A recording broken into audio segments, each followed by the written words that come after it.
Hi, this is David Gornoski, host of A Neighbor's Choice and Things Hidden podcast, as well as some of our other programs like Science and You with our chief science advisor, Dr. Yu, and our seed oil survival series that we continue to have great fun unpacking the truth of nutrition.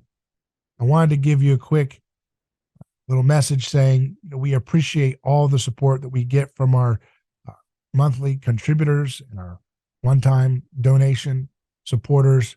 And we'd encourage all of you to go to our website, a neighborschoice.com, click on contribute, and make a monthly pledge today, whether it's $1, $5, 15, 20, 50, whatever you want to do.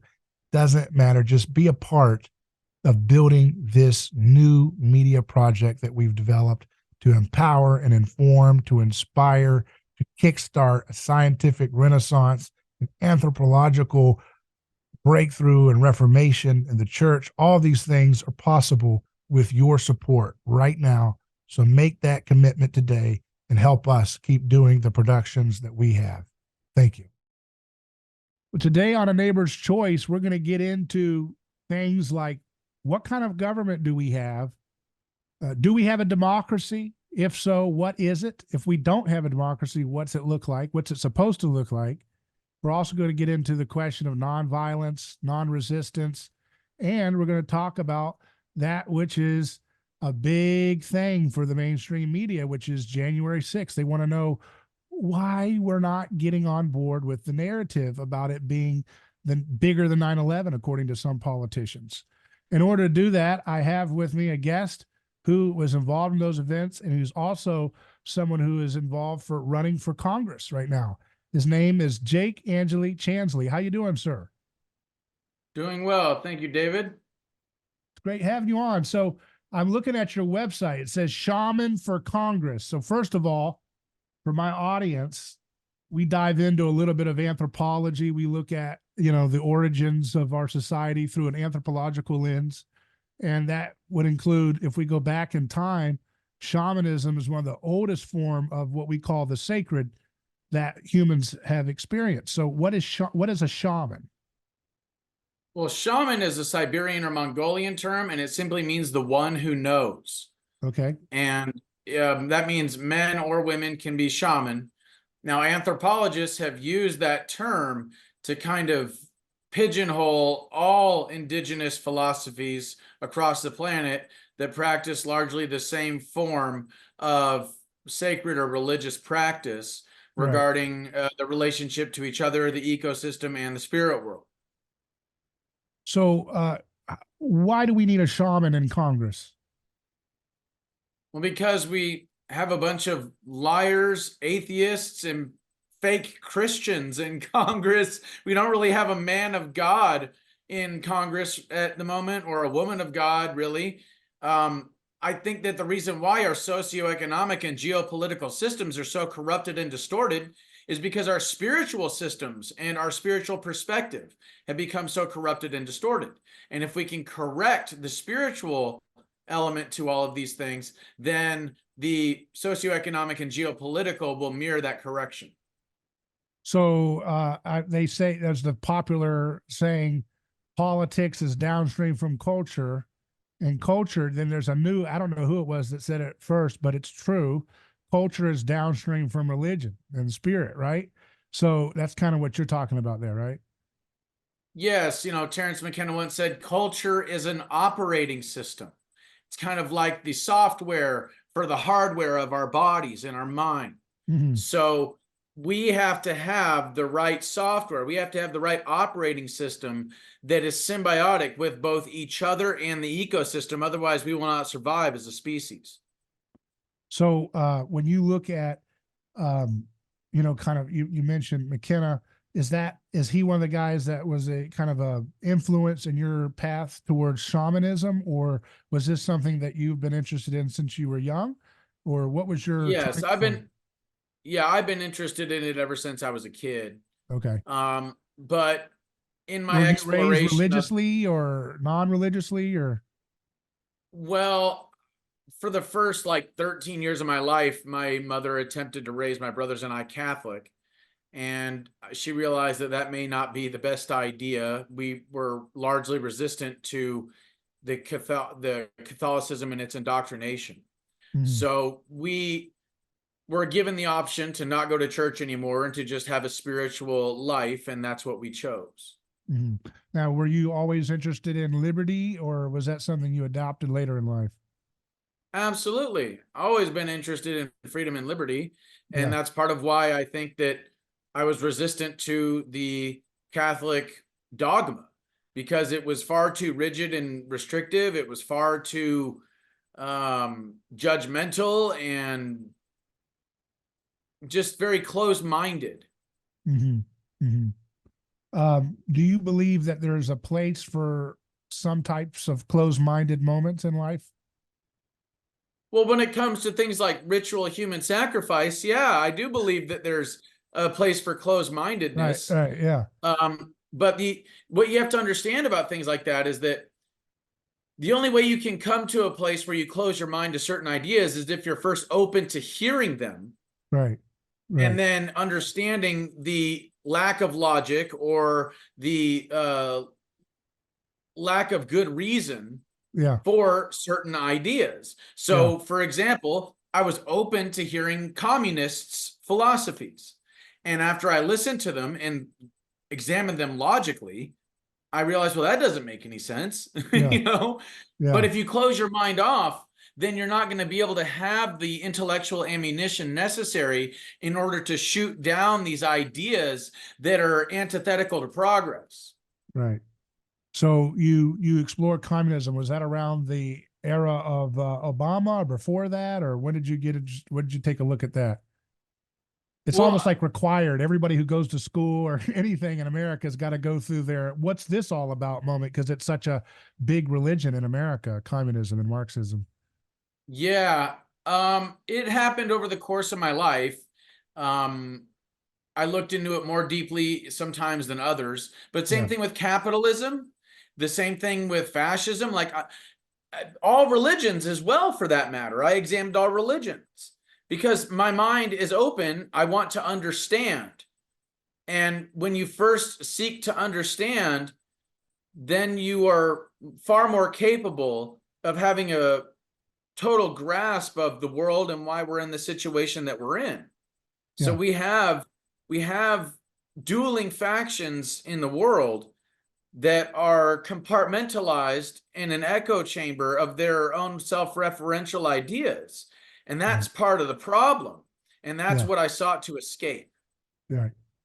G.K. Chesterton once said that an open mind is like an open mouth. It's meant to close on something every now and then. And I think it's kind of that balance that you have to take, which is open mind, open and enclosing mind, open. And the same thing with your mouth. You know, in order to chew food, you've got to open and close. And that's the paradox of life that requires discernment, is when to say, this is the truth and I stand on this, versus I'm willing to deconstruct my assumptions and think of things from a different framework. That's a hard dance that very few of us ever even get anywhere close to mastering, let alone even trying, you know? Well, eating a handful of psychedelic mushrooms kind of forces you to do that. But Because is it also kind of a cheat code though? Just like if you take a Game Genie to beat Nintendo game, did you really beat it, or did you kind of take like a quick, you know what I mean? Like yes, there's something there. Yes, it might. I mean, I can't. You know, I'm not an expert on that topic, but if there's no pain to gain that insight, does that come with the downside? You know what I mean? well, have you ever eaten a bunch of psychedelic mushrooms before? No, no. Is Okay, there pain well, involved? Yeah, then you would know that it isn't necessarily the most joyful process. It can yeah, be rather euphoric, but it yeah. can also be rather frightening and discombobulating because psilocybin mushrooms, peyote, ayahuasca, even in some cases cannabis in high enough quantities, they dissolve syntax. So they force the individual to absorb the world beyond the use of words. It shatters cultural paradigms. It brings down the walls of social constructs, and it Mhm. forces the individual to examine things from an objective perspective, and which can be terrifying for people because it causes cognitive dissonance. And to a certain extent, you're right. I don't suggest that that's something that is for everybody. What Mhm. I'm suggesting is that when it comes right down to it, you can get to a point to where you sometimes enjoy cognitive dissonance, whether it be through sobriety and investigating new ideas, or it be through something like the ingestion of a psychedelic mushroom. You Mhm. can get to a point to where you enjoy learning something new that shatters your old view of reality and gives you a new perspective. Yeah.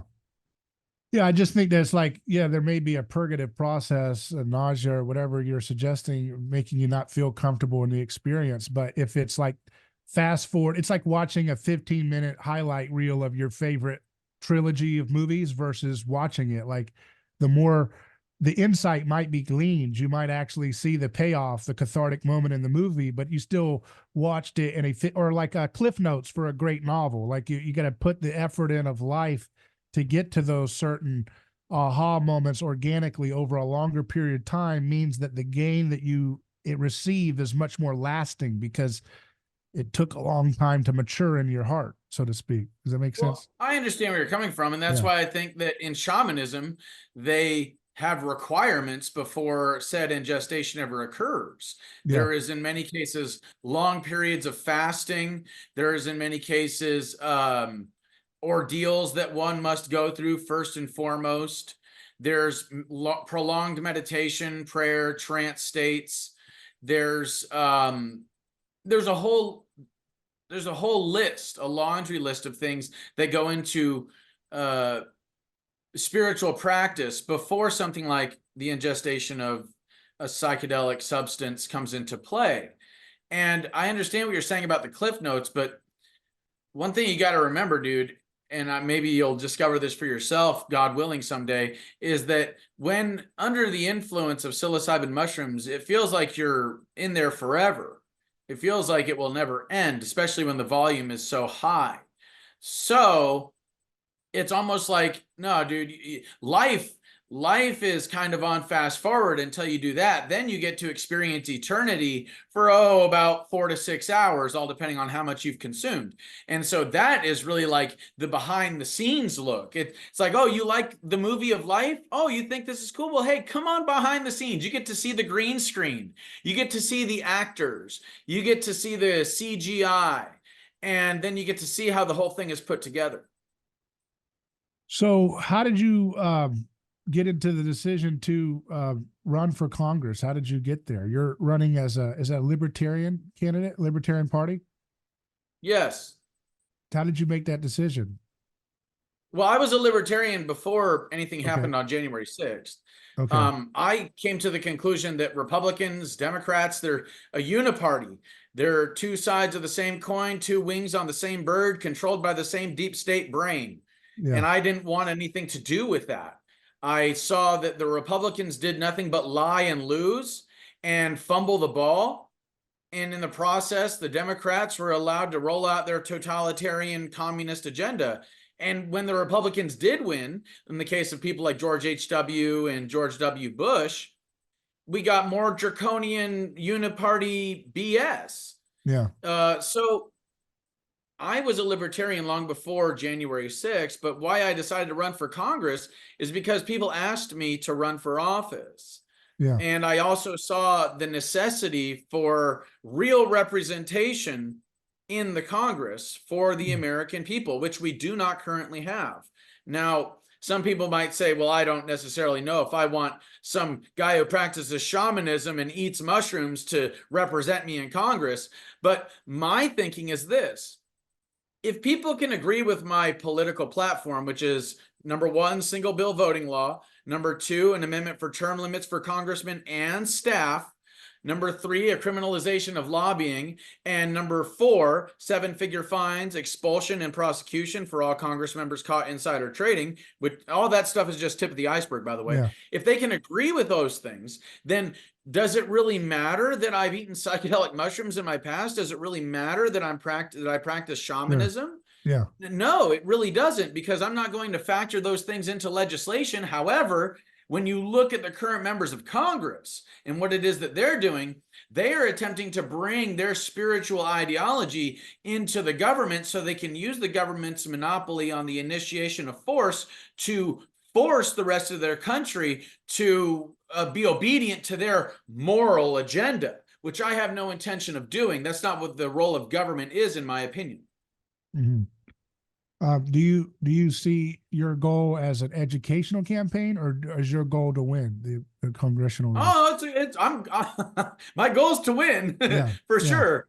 I don't do anything to lose. I don't yeah. do Like Ron anything Paul, to. Ron Paul, when he was running, he would kind of downplay his. I mean, he would say, "There's a chance we could win, but I'm doing this to educate the country." Does that kind of the dynamic you see, or you're more in it to win it?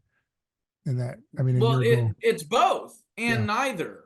yeah, Um, Look at it like this. I prefer to pick a strategy that's win-win. Win for me, win for the American people. right, right. A win for me, a win for God. Mm-hmm, A win for me and a win for future generations. mm-hmm, And so I wouldn't be doing what I'm doing unless it's win-win. mm-hmm. Yeah, that's something that we talk a lot on this program is the idea of getting away from zero sum thinking, which is status thinking or coercive thinking, and looking for win-win solutions. That's something right up what we think about is you don't have to, if you gain something, have to have it taken from somebody else. And there's power is not a scarce good in the true sense of the word. That letting go of the grasping of power is what humans need to do, but they're not ready to try that yet because they're afraid that if they let go of the grasping for the one ring to rule them all, somebody else will grab it and use it to hurt them, right? And it's that fear that separates us from freedom, isn't it? Yes, it is. Fear always separates us from freedom. Fear separates us from God. And if you think about, like, I think it was Benjamin Franklin that once said something along the lines of, those who trade their freedom for security will get and deserve neither. Yeah, yeah, And what we have when we talk about power is the illusion of control. yeah, And I once heard a saying, it was something like, be calm, nothing is under control. you yeah, know, yeah, yeah. Yeah, and that's true. Letting markets and letting voluntary human action play out it is a kind of trust that not using coercion to take shortcuts is actually the best way for everybody to thrive. Unfortunately, we do know there are people who are psychopaths that seem to be um, they benefit from people's kindness and good nature and their trusting nature, and that's the problem, right? Is that um, people are religious by nature, fundamentally. And what I mean by religious is they are in awe and they have a desire to be in awe of something greater or someone or something greater than themselves.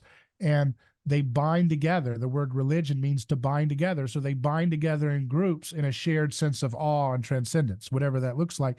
I happen to believe that governments themselves are vestiges of primitive religion, that the very structure, the very concept of having a monopoly on force is a religious thing that came about through thousands of years as a means of creating catharsis and controlled violence, right? To stop out of control violence. So as if you don't want to have a war of all against all, you have a controlled violence of a scapegoat being purged by the chieftain or the priestly class, and that's supposed to provide a kind of controlled measure of cathartic release that we can all put our our hands on the back of a goat and scapegoat that goat with our sins and send it out of the community. And that's the primary foundation of the government. So my problem with trying to logically explain to the public why government won't work is that it's a religious thing they're dealing with, and you can't change religious devotion through logical argumentation. You can't change it through reason. It's like taking a butter knife against a warring tribe of cannibals. That you're well ill-equipped to deal with the nature of the problem. These are things that unfortunately they're deeper than that, and it does take what you said, religion, and something deeper to move humans away from their faith in coercive government, right? yes. And the government, whether it be the United States government or any other government around the world, or governments from the past. What they are operating on is an illusion based on a social construct, genuinely false ideas in many cases that are derived from common consensus around social constructs, Yeah. around cultural paradigms. Yeah. And then, so in this case, in modern times, what we have is both the right and the left attempting to use the levers of power in government to, as I was saying before, enforce their own moral agenda on everybody else because they think that they have some sort of moral high ground that everybody else must agree to or must be obedient to. I don't think that that's the case at all. I think that in many cases, these people are morally bankrupt. If you look at the people that are currently in Congress or the NGOs or the war hawks that are pushing the machine, these people are morally bankrupt as it gets. They don't care about other people. They have no empathy. They have no sympathy. They just want more power, more money, more control, or at least more of the illusion of control. And that's part of why absolute power corrupts absolutely, because Yeah. the fact of the matter is you come to terms with at some point that you actually don't have any power. What you have is the illusion of control.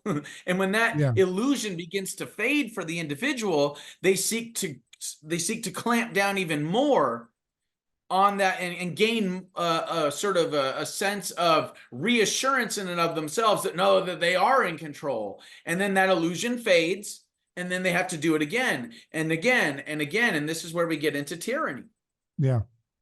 I think that the tyranny and tyrants are a mirror image of the maddened mob and crowds. And I think that they need each other to exist in this kind of weird symbiotic relationship, that tyranny and anarchy in the violent sense, not in like an intellectual theory, but like in the true anarchistic violence in the streets, disorder, is like it's like a twin hydra of tyranny. They feed off of each other, right? Like usually every revolution in history doesn't result in a violent overthrow, doesn't usually result in, like an advancement for liberty. It usually results in some type of new tyranny arising. So that's Correct. kind of And my general disposition on that.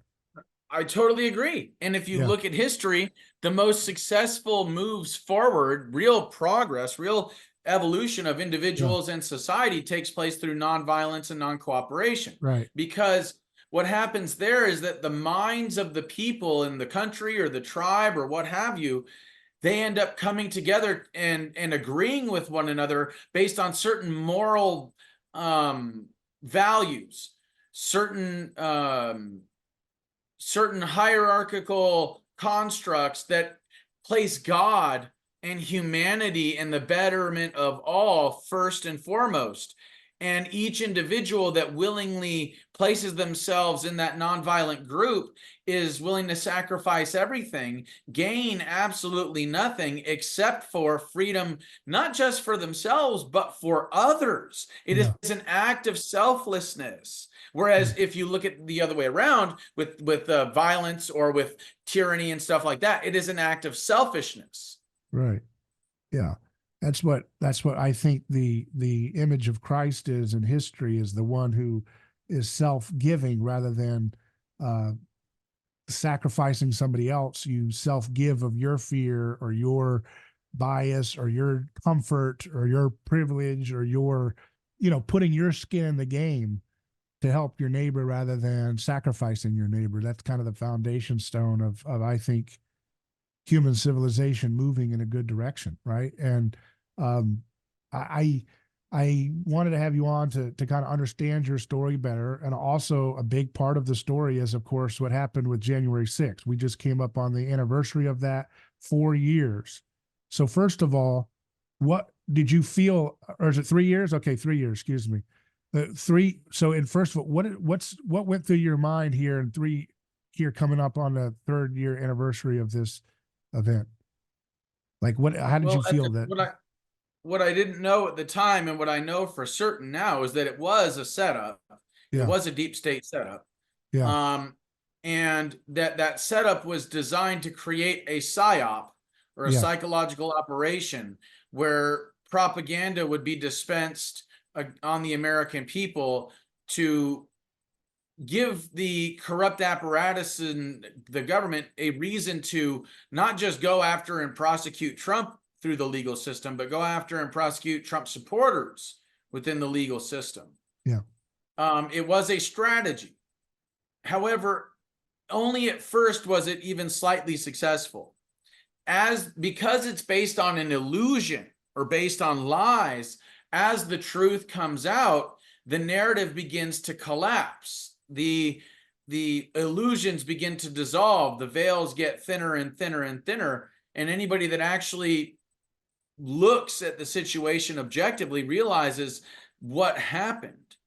Yeah. In the case of the fact that it was it was supposed to be a peaceful protest, all you have to do is look at the first two MAGA Million marches in DC, one in November and one in December, and everything was peaceful, everything was fine. But on the 6th, it was hijacked by nefarious forces.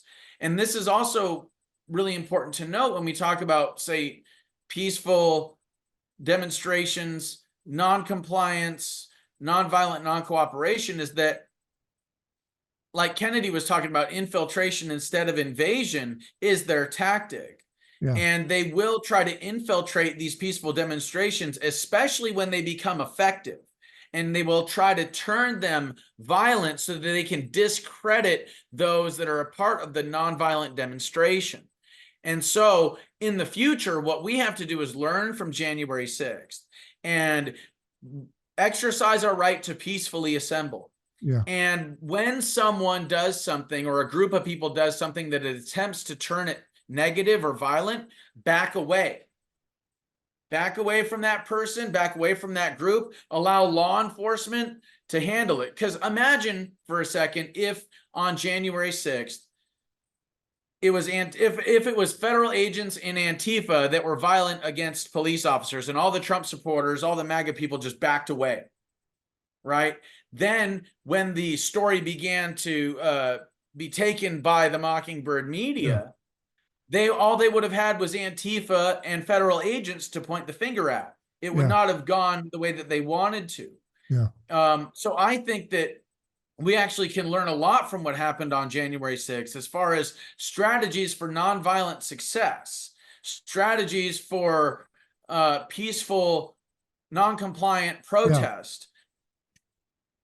I agree that it's a lot of lessons that we can learn from that. There's a lot there I want to unpack. I do think that you're right that these this incident was used as an opportunity to scapegoat millions of people and to demonize people and to break families apart further and break neighborhoods and neighbors apart and friends apart. And there are people right now in prison for nonviolent actions that are suffering horrible conditions. And one of the things that we've talked about at the beginning of this show, that we've always made a cornerstone of this program, is no victim, no crime. All right. If you can't police a body on the police report, why are you trying to put someone in a cage where you're bearing false witness against your neighbor by putting a nonviolent person in a cage as if they need to be physically restrained and removed? You're bearing false witness through your actions by treating them like they're violent.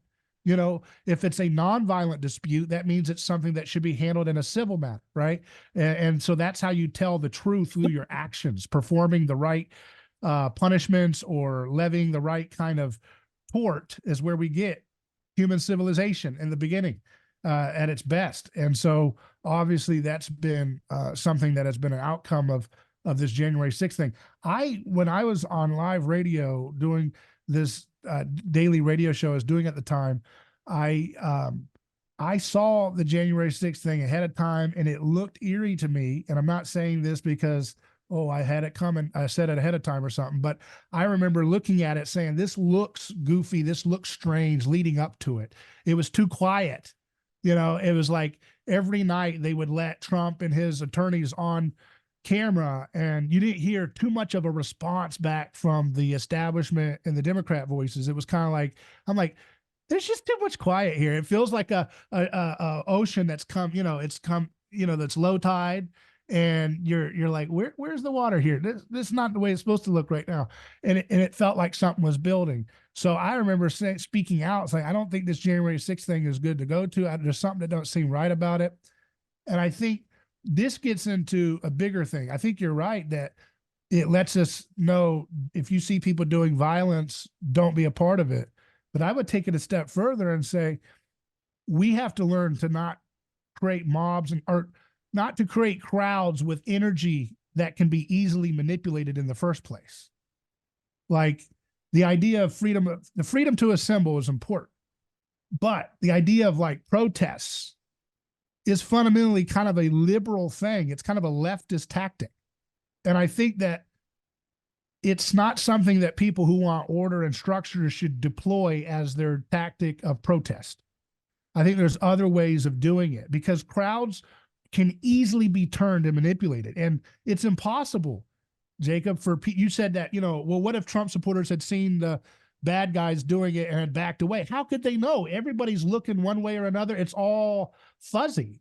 You don't know who's hitting what. And the idea that no Trump supporters were engaging in violence, of course, I don't think you said that, but that's not true. I mean, when you get caught up, think if they go to a state fair and then it's everybody's, it's like crowded, everybody's trying to get to the ride. If a fight breaks out, you can literally feel the aggressive energy pulling you in the same adrenaline rush that the people engaging in a fight are engaging in, and it can pull people into a melee. It's almost like, and this is where we get into mimetic theory and the idea of contagious actions and contagious behaviors spreading like a plague through a crowd. So Søren Kierkegaard said, the crowd is a lie. And I think that's something that we need to really consider, is to not form crowds based on outrage. Because even if you have love in your heart, if the goal is we've been wronged, let's get a massive mob of people together, and you're dealing with psychopathic folks in government whose number one tactic, their greatest skill, is to create regime change chaos mobs around the world. That's what they do. That's their hamburger. Five Guys makes hamburgers. DC makes regime change chaos coup. That's what they do. So if you create a crowd of 500,000 people or whatever it was, and you go march up to the guys and say, hey, we're peacefully saying this is rigged, you better believe they're going to ninja Aikido flip that energy.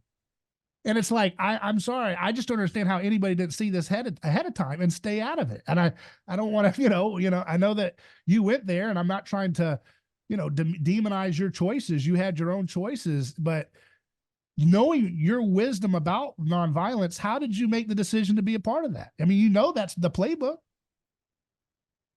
Well, I went on December 12th and everything was fine. Now, I understand what you're saying, and you're absolutely right about them and their hamburger and regime change and coups and all that stuff. You're absolutely right about that. I had a divine calling to be there both on December 12th and on January 6th. It was in my heart to be there because there was over 1 million people assembled in DC on the ley lines. I'm not sure if you're familiar with what ley lines are, but all Washington's like the Capitol building, the Washington Monument, the Lincoln Memorial, the White House, the Pentagon, the Jefferson Memorial, they're all built on electromagnetic ley lines. And in this sense, that makes them like sacred sites or temples. So as a shamanic practitioner who understands the profundity of these locations and the energy that they channel, if there's going to be 1 million people assembled on the ley lines on a specific day, then it's my shamanic duty to be there and plug the highest possible frequencies of harmony and peace into the grid system, which is what I did on both days. I mean, if you just look at the footage that Tucker Carlson released or the footage that's come out afterward, I was doing my best to prevent theft and violence. I offered to help the police. I was telling people to go home after Donald Trump sent out that tweet. I was doing everything that I could to be an agent of peace and harmony. So, I want you to think for a moment about what January 6th might have been had I not been there, if it might have been a lot worse. And think about the way the narrative was flipped on its head because of my presence there and Tucker Carlson having the courage to air that Yeah. footage. The Yeah. whole thing got turned on its head. The narrative fractured in a very big way when he released that footage. What footage? So, For those who are not familiar with what you're talking about, can you describe the footage you're talking about, please? yeah, where it shows the police escorting me around the building from locked door to locked door, and then we enter the Senate. You know, they come in the Yeah. Senate with me because And there's the I guy offered to help injured, them. and you say what? You say something that's been a viral clip. Everyone plays it. What you say? Yeah, yeah. I said something like, "Oh my gosh, that guy's bleeding. Eh? God bless you, man. You know, you doing all right," or something like that. You Yeah. know. So what was going through your head when you did that? Can you take us through that moment? What when you walk into that Senate, that's the Senate building or the Senate room you're in, the chamber, and you see that guy and the guy's escorting you. That's the viral moment. That is one of the most famous scenes of that whole January 6th thing. What's going through your head when you walk in there? Are you just in an adrenaline? Are you Zen like? Are you praying? What are you doing? Yeah. So I went in there to help the police ensure there was no vandalism, violence, or theft. Did you tell them And that? You told the police that? yeah, that's why they were Yeah. walking me around the building. I offered to help them. I saw there were people in the Senate chamber, and I said, "Dude, there's people down there. If you want, I can help you stop vandalism, violence, theft. You know, help you clear the chamber. You know." And they said, "Yeah, come on, let's go." So that's why I sat in the vice president's chair, because it gave me an overview of the entirety of the room. It gave me, you know, the perspective necessary to ensure no vandalism, violence, or theft. So that was what was going through my mind. So did you feel And like then did you feel like you were getting into the mud, like you were doing something wrong, but you felt like you needed to be like, I'm gonna like there's a mud pit. I don't want to go in there, but I'm gonna jump in there because it's not right to do, but I'm gonna do it because I can help mitigate the damage that people are gonna do in the mud pit. Is that the idea going through your head? well, I mean, kind of like when I entered the building, my intentions were just that pure: stop vandalism, stop violence, stop theft, make sure no congressmen or police members are hurt, you know, things of that nature. But was there Um, any kind of spite? You know, you say you're very in tune intuitively, right? Is your spidey senses going off when they say, come on into the Capitol building? You know, that's not like a normal thing that you're allowed to do anymore, right? So, I mean, maybe, I don't know if they, like, was that a little bit like, what is that? Why are they doing this? Okay. Am I allowed, you know, was there any second guessing? Like, doesn't um, happen. This is not, you know what I mean? I didn't pay my ticket to Disney World. I can't walk through here, you know? Can't I walk through that was turnstile and just to get it to Magic Kingdom. I was being led by otherworldly, godly forces, and it is to those forces of divine light and love and harmony, God, that I am loyal. I've had to go through ordeals in the past, long before January 6th, that might have very well taken my life. However, I chose to continue to go through them because it was God's will.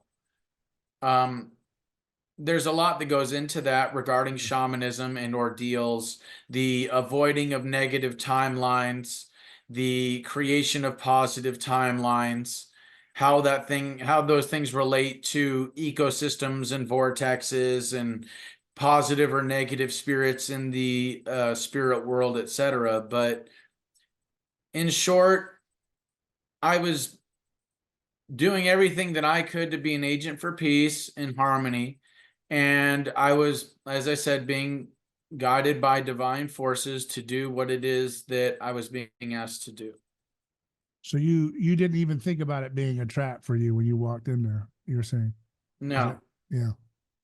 Um, yeah. I just think that the lesson that I take away from there's a lot of lessons, and it's that you can't again, just to reiterate, a country and a government whose specialty is whipping up mobs for color revolutions don't create a crowd at their doorstep about an election grievance when they've obviously made it clear they don't like your crowd's political ideas. It's Well, clear. but Yeah. David, what are we Yeah. supposed to do? Create And I'm not anti-gravity, suggesting. create energy too cheap to meter, cure cancer. Those are Well, the well, things that no, are going no, to dude, alleviate. I know Yeah. that. I've been talking about that for a very That's long what I'm time, and saying. I totally agree. Yeah, that's why I I'm totally saying agree. something you resonate with. I get it. That's what I'm saying. Yes, I Do totally agree that. with that. But what I mean is that, like, what are we supposed to do when it comes down to, well, I don't believe in, I'm not a big fan of protesting either. Okay. Okay, I agree with you that what you're doing is you're essentially creating your polarized opposite when you protest something. You're you're feeding the dialectic, you're giving them what they right, that's want. correct. So what I do is every single Saturday at noon here in Arizona, I go down to my Arizona state capitol, which is built on ley lines, by the way, just like Washington, D.C., just like all the other state capitals. And I do a guided meditation and a prayer. And the intention behind that is to invest our energy, invest our time, invest it in the seventh generation, invest it in each other, invest it in unity. That is the purpose, is investing. And we bring signs like Tesla Tower technology, infinite free clean wireless energy. We want it now. Dr. Rife, that's RIFE, Royal Raymond Rife. Cure for cancer. We want it now. Things like love equals unity and peace is the prize. These are the signs that we're bringing. But you're still operating in a political paradigm to politically protest for that. No, but we're not. Nikola Tesla didn't go out and protest. He went and created alternating current. But I'm not protesting. What I'm doing is raising the awareness to these products or to these technologies that will free us. So in that sense, but why go even to the state capitol when that's a temple for sacrificial violence? They're not going to give you that. Because they're not going to have anything to do with that. I'll tell you, because first of all, the state capitol is built on ley lines, right? And it is through the control of the electromagnetic ley lines that our thoughts and our emotions, which are electromagnetic frequencies, are influenced, and therefore our behavior, our dialogue is influenced through the laws passed in those buildings. However, on Saturday, there's nobody in the buildings. So that means that the ley lines are open to influence from higher spiritual forces that are not in league with the darkness. So when we go to the ley lines, it's not so much about a political stance. It is a metaphysical one.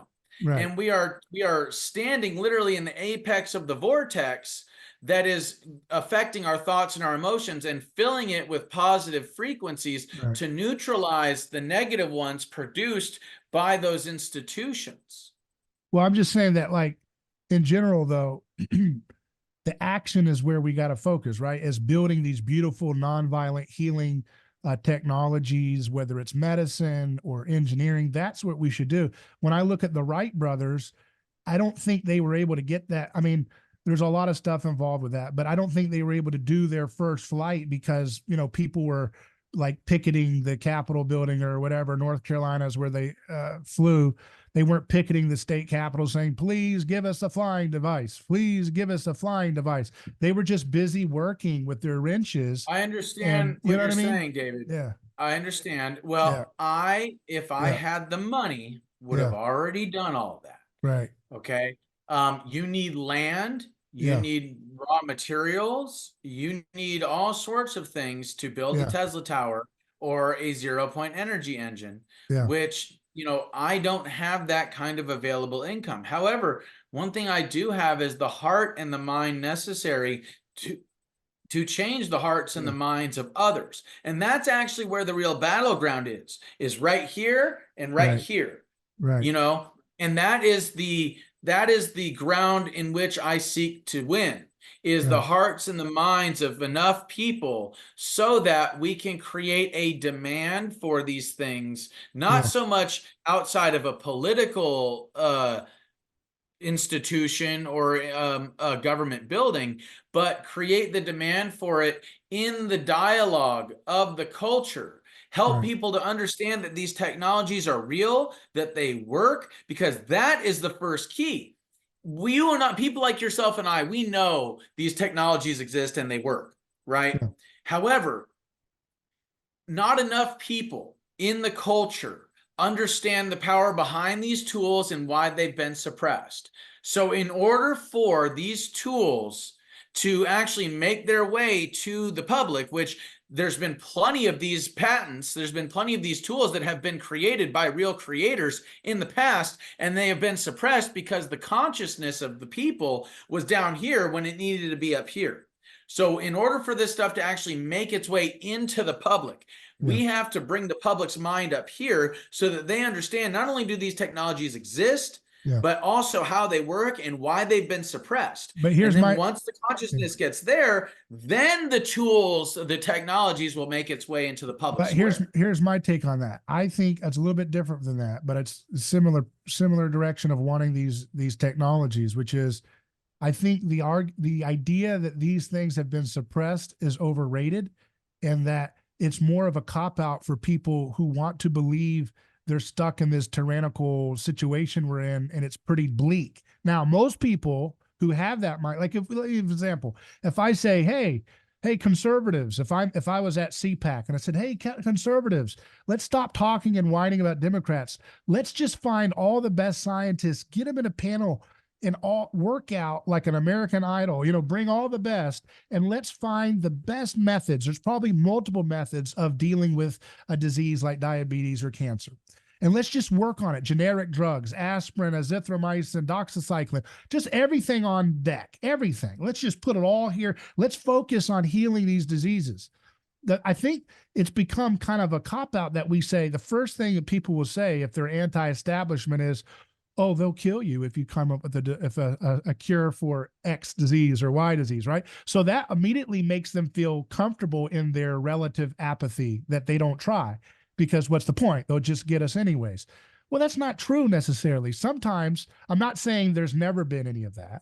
I'm just saying maybe it's a little bit overblown as a psychological cop-out for the fact that we don't truly believe in ourselves as people anymore. We don't believe that we can do great things. And so we feel hopeless. It's like a learned helplessness. We're all on a plantation, and someone's like, we could just make it to the tree line there and we can get our freedom. And someone's like, yeah, but there's a swamp there. There's alligators. There's another plantation a few miles, and he's friends with the master here. They're going to call us. We'll get horribly abused and killed if we leave. Let's just stay here. And then, so here's my point. My only point with what you're saying is raising consciousness that these things have been suppressed may actually feed into the tyranny machine, because then you're getting everybody to believe that these things get suppressed. So that's nothing we can do about it, because I'm scared and I don't want to get hurt. But that's not the only thing. But that's not the only thing I said. I said helping people to understand that not only do these technologies exist, but also how they work. Yeah. So allow me to explain my method. Okay. So if the domain of the mind and the heart is really the battlefield, then what we are dealing with here is a crisis of consciousness. In other words, a lack of education and a lack of true information getting to the public. Now, if you look at, say, the story of Dr. Rife, R-I-F-E, Royal Raymond Rife, if you look at the story of Nikola Tesla and his infinite free clean wireless energy towers, and you look at the story of the 3 patents that were actually just declassified in 2020 by Donald Trump, the guy Salvador Payas that filed for the patents are a 0-point energy engine, a room temperature superconductor, and a TR-3B, a triangular shaped anti-gravity or inertia propulsion craft. If you look at the stories behind these technologies, you're going to find 3 things. Number 1, you're going to find corruption at its inception here in the United States. The families that stood in the way of these technologies getting to the public for the sake of having a monopoly on our resources, our labor, our currency, our energy supply. Number 2, you're also going to find how it is that all of these technologies work, why it is that they work the way they do, and how it is they could free us from this system created by these less than 1%ers.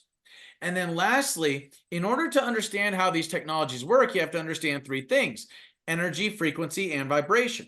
So Nikola Tesla said, if you want to understand the secrets of the universe, think in terms of energy, frequency, and vibration.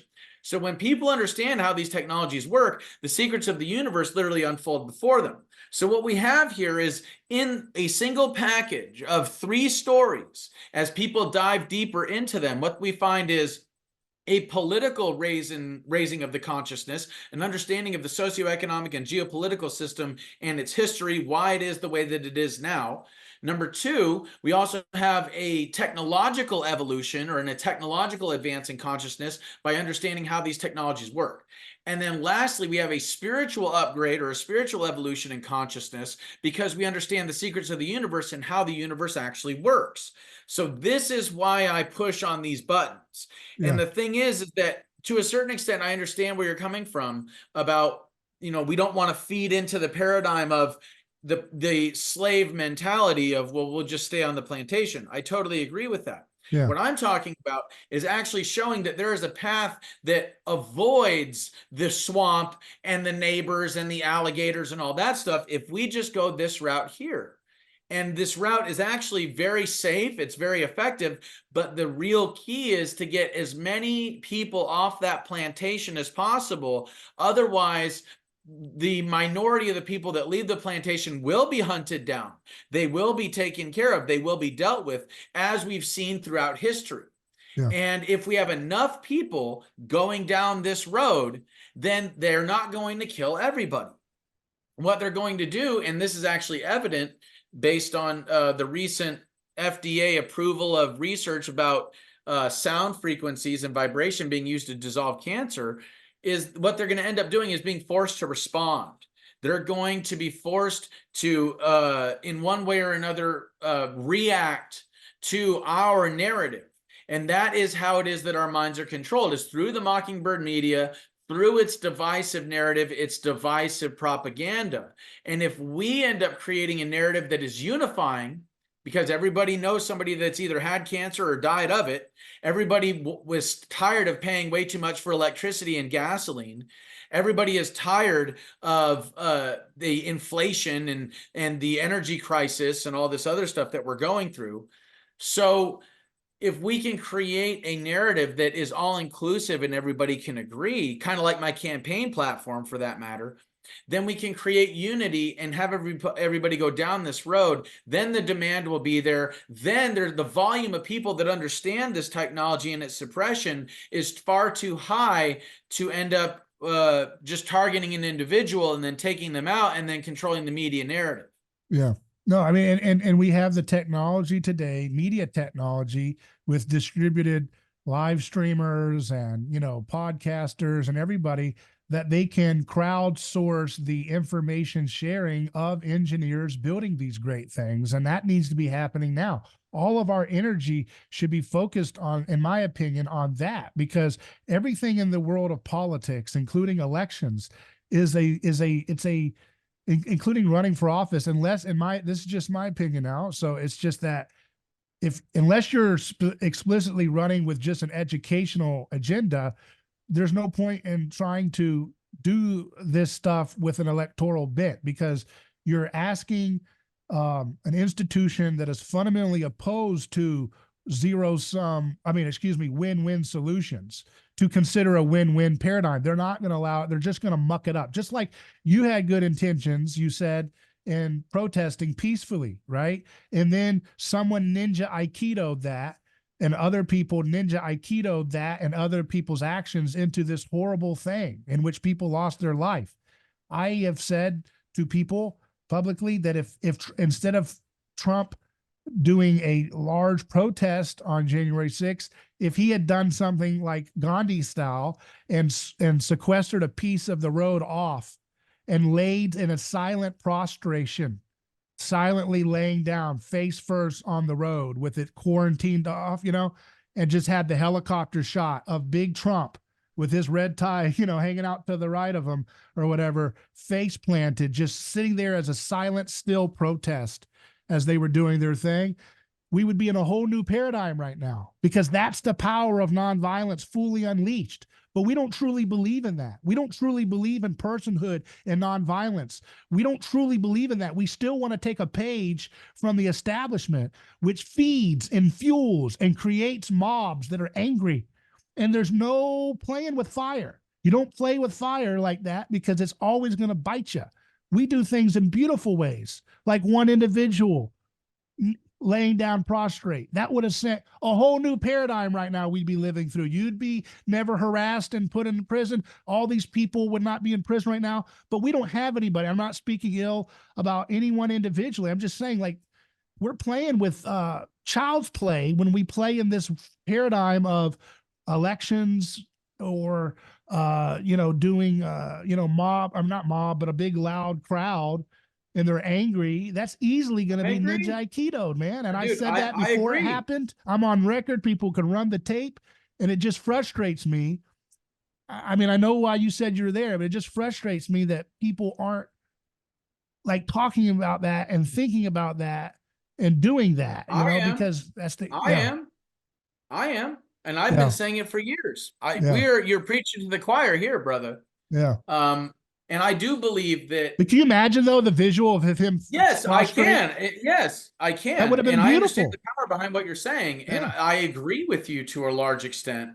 And I think that there were, hindsight's always 20, but I think that there was a far better strategy than the one that was used, and has been being used for a long time by both the left and the right toward progress. If you look at, for example, the civil rights movement, they got the idea.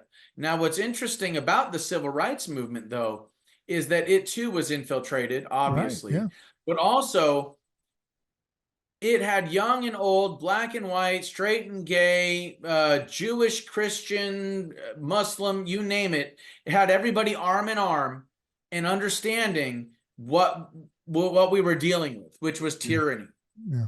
And they had come together in a way that was inarguable, Yeah. and it was unable to be destroyed through force, which Mhm. is what the government is really good at, right? So what happened with the civil rights movement was this: the CIA and other nefarious forces, maybe even FBI, considering the way they went after Dr. King, what happened there is that the civil rights movement was passed, right? The Civil Rights Act was passed, right? Then what they did is they took out of the equation Malcolm X, Dr. Martin Luther King. They created the projects. They filled the projects with all these civil rights people, right? Allowed them to feel like they had a win. Then they flooded the projects with illegal guns and illegal drugs. And then they had all these pillars in the community that would have taken up Dr. King's or Malcolm X's place. They had those people arrested for dealing drugs that the government had brought in there in the first place. And once they had removed those pillars from the community, because they couldn't get them for peacefully protesting, but they could get them for drug trafficking, they locked them in a prison for decades. And then all of the lower level people that were there and understood what was going on, but they weren't a leader, those people then eventually either got addicted to drugs or alcohol or became a victim of gang violence and what have you. And thus the whole system, the whole civil rights movement collapsed. So we have to understand that what you're saying is obviously perfectly valid and true, but given the nefarious nature to some of these forces, we have to understand that for every action, there will be an equal and opposite reaction. And we have to factor that equal and opposite reaction into our approach so that we don't make the mistake of allowing these things that happened in the past to happen again. Right. And it's going to take a evolution and strategy to ensure long term that we are successful in maintaining our freedom and our liberty. And that's something that in order to do, we have to get everybody on the same page. Yeah.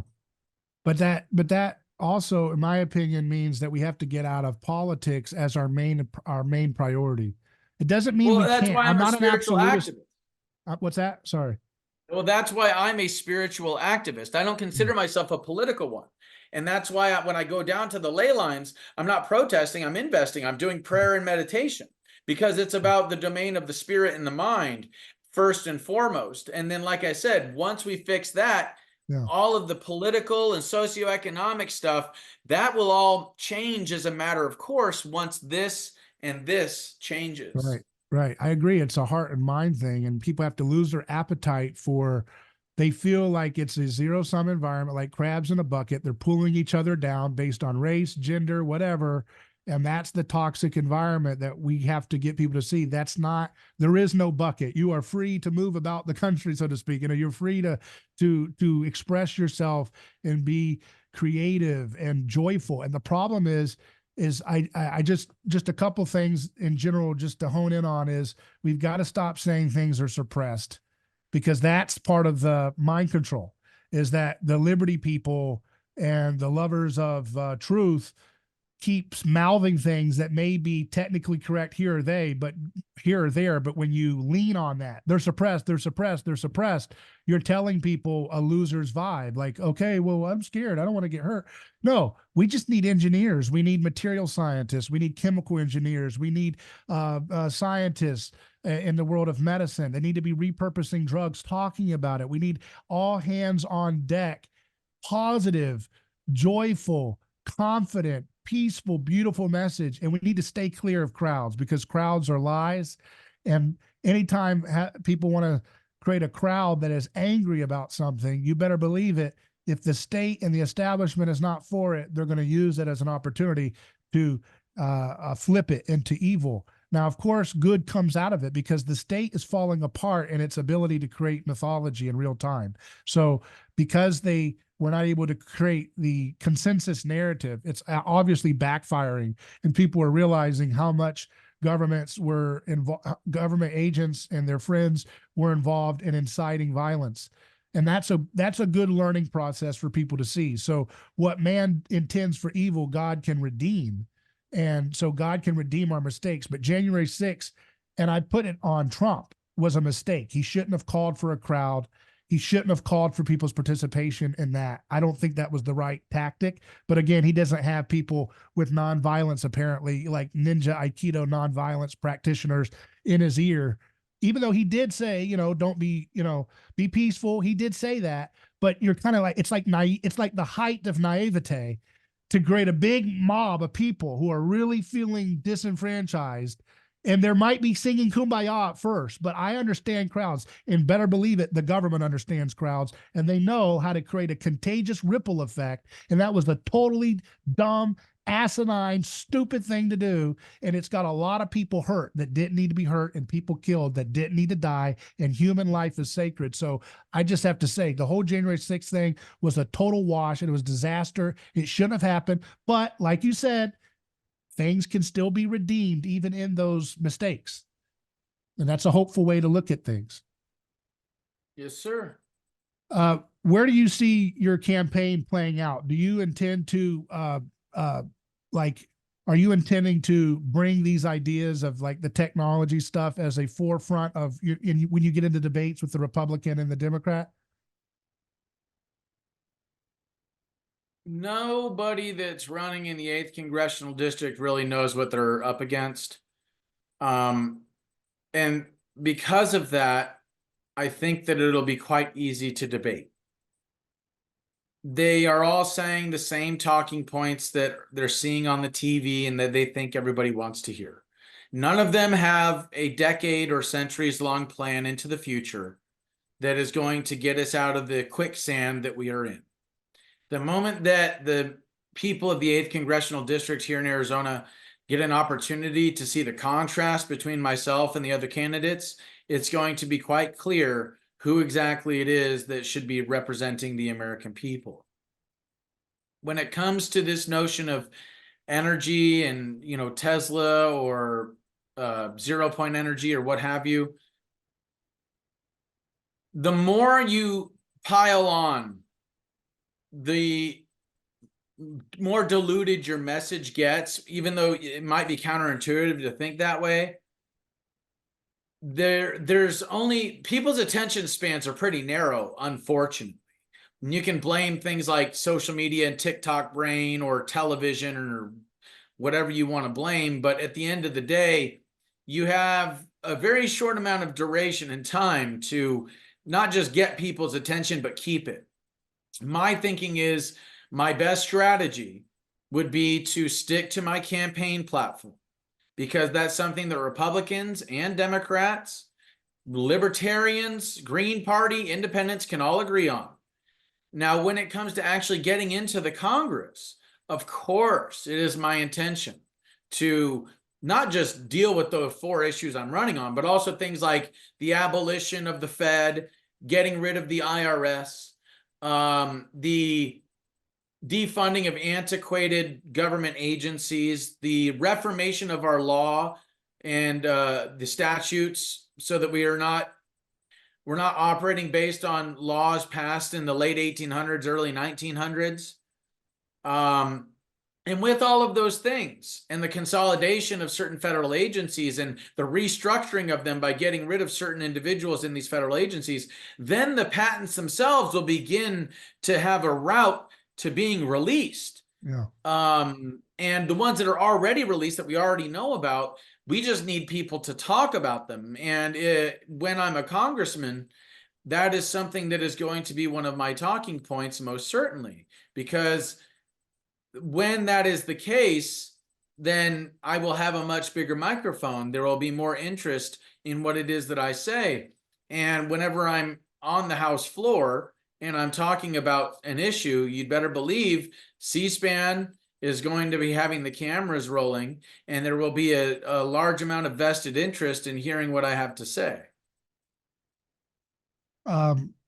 Blake Masters, I believe, isn't he running as a Republican against you in this seat?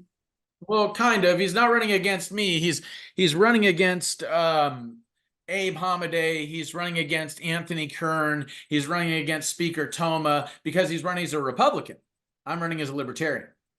I know that Blake Masters, he's someone who's a big technologist and wants big, 0 to 1 ideas like nuclear fusion for, everybody and all these different things. Do you think he would be interested in listening to your views? The nuclear energy is really bad. The nuclear radiation takes over 100,000 years to biodegrade, and it destroys everything that it touches. Yeah. I've talked to Blake. He's a nice guy. However, first of all, he doesn't even live in District 8. He lives in Tucson. He's supposedly getting a house here, but that doesn't change the fact that he hasn't lived here for over 30 years like I have. Also, God love him, and I don't plan on smearing my opponents. I think smear campaigns is a bad idea and part of the problem in politics, but I'm just stating facts here. Blake Masters is an Ivy League grad in poli-sci, political science. That's like the machine itself that generates candidates to take their place in the DC swamp. Yeah. And do I think that he's a swamp creature? No. Does somebody that graduates from Ivy League college and with a poli-sci degree have a greater potential to become a swamp monster? Yes. And we can't ignore that. Now, like I said, I met him. He's a nice guy. He's actually one of the only candidates that I met that's running on the Republican ticket that gave me 5 minutes of his time, shook my hand and told me how sorry he was for everything I went through. The vibes I got from him were positive, but I still don't think he fully understands what it is that we're up against. Not the way that I do. And same thing goes for Abe Hamadeh. He didn't really give me any of his time. Anthony Kern gave me some of his time, but all those 3 candidates, I still haven't even met Toma. None of them really understand what it is that we're up against. None of them are planning decades and centuries into the future. With such a wide field there on the GOP primary, have you thought about running as a Republican? Just because it's more people, you have a higher chance of winning if you get a plurality? Well, you like Trump. Trump was a Republican. I'll tell you this much, dude. The two-party system. Strategically, realistically, I understand what you're thinking. Trust me, I've thought about it. I don't like the establishment Republicans. Yeah. I think that the Republicans, like I said before, all they've done is lie and lose. And when they don't lose, they screw America over when they get into power. It is a uniparty in DC, a uniparty for the New World Order. So Gandhi once said, if you participate or if you cooperate with an evil system, you contribute to its evil. And I believe that the two-party system has done nothing for the American people except divide us and take everything from us in the process. The only thing that we have gotten for this division and for everything being taken from us is more wars, more poverty, more pollution, more taxes, crisis after crisis after crisis after crisis, and less freedoms. So I refuse to cooperate and participate in that evil system. Hence why I'm running as a libertarian. Do you think Trump was a part of that duopoly and as an agent of what you just said? More taxes, more debt, more wars? No. I think that if anybody's a part of that, it would be people like Mitt Romney, people like John McCain, people like Paul Ryan or McCarthy or Schumer or Pelosi or John Kerry, Joe Biden, Hillary Clinton. These are the people that have been a part of that problem for a long time. And most of people don't even realize, like, all the people behind the scenes, the staffers, people like Fauci and stuff that have been a part of it and remain anonymous. Yeah. Well, that's why I think running as a Trump style Republican would be right up your alley. You probably have more people in the Republican primary that know and support who you are and what you believe in than even, Libertarian Party people. But that's just, but one thing you have to consider is that the establishment Republican is largely libertarian at heart. I mean, I'm sorry, the non-establishment Republicans are largely libertarian at heart. But the establishment Republican Party is fascism. Okay, they are a total domineering control over the political landscape of the Republican Party. So even if I were to run as a Republican, I would never garner the support of the establishment Republicans. You don't need their support. Okay? You don't need their support. I know, but when you have large sums of money going to other candidates and not myself, and then this way the Republican establishment has already kind of picked the candidates that they wish to win, I have a far higher likelihood of losing before I even get to the general election than I would as a libertarian. So strategically, I understand what you're saying. Statistically, you are more likely to win the Republican primary than you are the general election as a Libertarian Party. That's your situation, in my opinion, looking at the raw mechanics of that race, because it's a Republican-leaning district. It's got such a wide field. If you get 15, 30, 20%, you win. Somewhere, I don't know what the number would be. I'd have to look at it, but it's not, you just get a plurality, you win, and then you run a good, solid general election race, you're in. Because it's a Republican. I understand what you're saying. I understand what you're saying.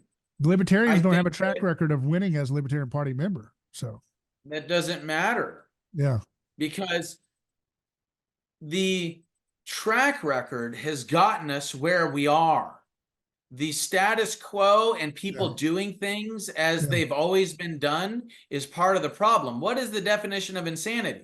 Doing the same thing over and over again, expecting a different result. And I'm not insane. I'm not going to do the same thing over and over again. Ron Paul ran as a Republican, and he was able to reach millions of people in Congress. And I'm well aware of that. I'm well aware of that. And good for him.